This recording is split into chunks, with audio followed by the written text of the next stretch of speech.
Hola, en esta clase hablaremos un poco sobre el proceso de corte por plasma PAC. El proceso de corte por plasma se desarrolló en la década de 1950 para cortar materiales conductores, principalmente acero inoxidable y aluminio. En otras palabras, vino a suplir lo que el proceso de oxicorte no puede hacer, es decir, cortar materiales no oxidantes, que no reaccionen con el oxígeno, que no se oxiden. Hoy en día es un proceso que se utiliza tanto para estos materiales como para el acero al carbono. Al tener una buena calidad de corte y alta velocidad, es una excelente herramienta, ya que la velocidad y precisión del proceso son superiores a procesos similares.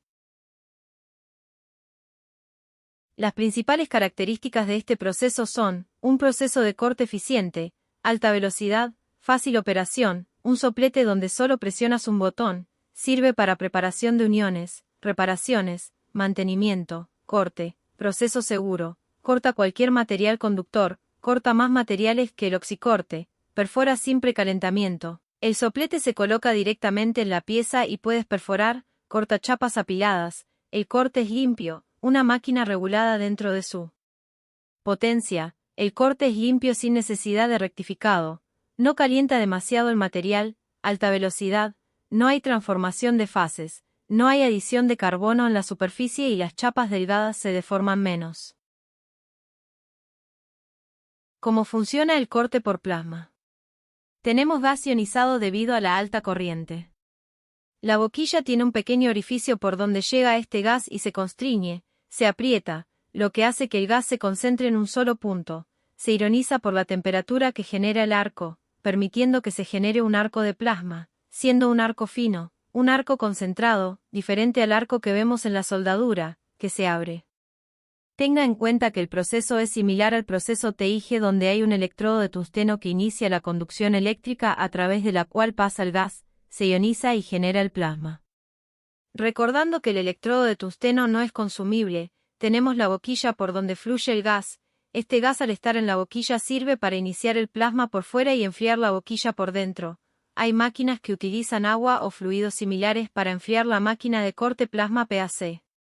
También tenemos la tapa, para que no haya contacto de la boquilla con la pieza soldar y o cortar, evitando así posibles contaminaciones.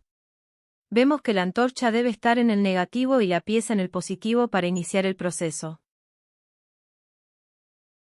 Definiciones de corte por plasma. Cuando se añade una cantidad sustancial de calor al gas, este se convierte en plasma. El plasma es el cuarto estado de la materia. Los estados de la materia son líquido, gas, sólido, plasma. Existen más estados de la materia, pero popularmente solo existen estos cuatro.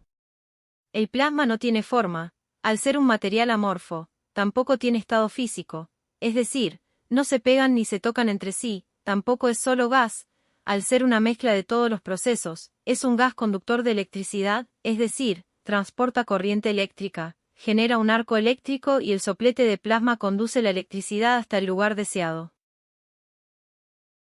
Ejemplo de técnicas de operación de corte de metales con plasma. Veamos una guía paso a paso de cómo trabajar con corte plasma PAC. Colocamos la pinza del polo positivo sobre la pieza y posicionamos la antorcha sobre la pieza. B. Posicionamos la boquilla a 90 grados con respecto a la pieza, es decir, la antorcha debe estar siempre recta. C. Iniciamos el corte desde el borde de la chapa. Existen equipos que abrirán el arco cuando la antorcha se acerque a la pieza, abriendo el arco de plasma e iniciando el corte. También existen máquinas y equipos de plasma que cuentan con un arco piloto. Al activar la antorcha, se genera un arco en la boquilla, lo que facilita el corte. Demovemos la antorcha en la dirección del corte deseado. Y, cuando necesitas hacer un agujero en el medio de la pieza o el corte empieza en el medio de la pieza o cualquiera que sea la necesidad de corte, se recomienda hacer el agujero que la boquilla esté ligeramente inclinada. Esta empezará a expulsar el material y llegarás con el soplete a 90 grados, ya habrás abierto el agujero y continuarás con tu corte. Aplicaciones del corte por plasma. Una de las grandes ventajas del corte por plasma es la posibilidad de automatización, tanto con un carro para transportarlo, como con máquinas dedicadas al corte, mesas CNC, corte controlado numéricamente, mesas que proporcionan una gran precisión, muchas de las piezas ni siquiera necesitan ser mecanizadas dependiendo de la tolerancia del proyecto de fabricación. Aplicaciones del corte por plasma. Los principales servicios son preparación de piezas para soldadura, mantenimiento, cortar piezas en el campo. Siendo una máquina sencilla de transportar, hay máquinas pequeñas que trabajan con una amplia gama de espesores, estructuras metálicas, calderería, centrales eléctricas, industria de maquinaria y equipos agrícolas, autopartes, automoción y carrocería, herramientas de carretera, chatarra de hierro y acero, y otras aplicaciones que requieran corte de metales como acero al carbono, acero inoxidable, acero galvanizado, aluminio, cobre, hierro fundido. Cómo dimensionar el equipo de corte por plasma. Parámetros. Vemos la tabla guiándonos sobre los parámetros que se configuran en el equipo para poder cortar según los espesores. Hoy en día existen máquinas que incluso utilizan aire comprimido como material bruto para crear el arco, pero para cortes más eficientes y limpios es necesario utilizar gases como hidrógeno, argón y oxígeno. Estos gases, puros o en combinaciones de los mencionados. Las máquinas de alta precisión requieren que el arco de plasma se forme mediante un gas más inerte. En la siguiente tabla vemos que el espesor del material depende tanto de la velocidad como de los parámetros actuales de corte. Gracias por vuestra presencia y hasta la próxima clase.